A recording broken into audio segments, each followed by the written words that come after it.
Le rêve américain pour des entreprises corses. 5 d'entre elles participeront le week-end prochain au plus important salon mondial des nouvelles technologies et de l'innovation à Las Vegas.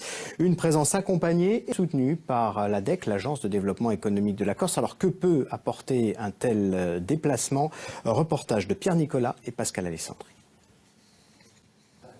Le président de l'ADEC explique aujourd'hui qu'un jury a sélectionné 5 entreprises corses pour partir au salon de l'innovation de Las Vegas.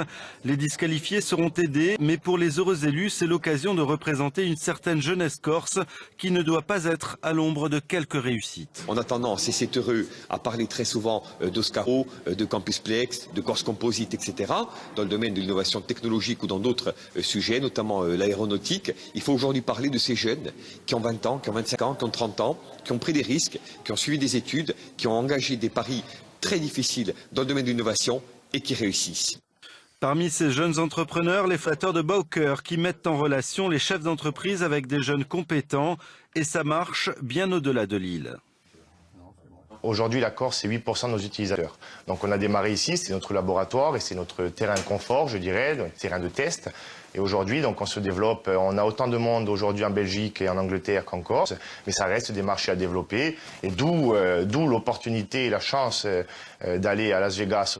Sur les 5 qualifiés, il y a aussi des entrepreneurs plus chevronnés comme Marc Simeoni qui, en marge de son cabinet de consulting, propose une application pour diagnostiquer la valeur de votre smartphone. Vous l'achetez à un prix arrêté et lui assurer une seconde vie.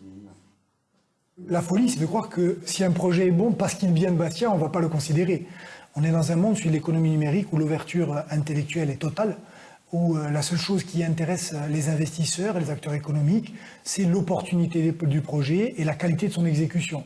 Donc encore souvent, on aurait des complexes, ils sont totalement illégitimes. Le secteur des nouvelles technologies est certes hyper concurrentiel, mais il offre aujourd'hui à la Corse une alternative au tout tourisme. Un mot de sport.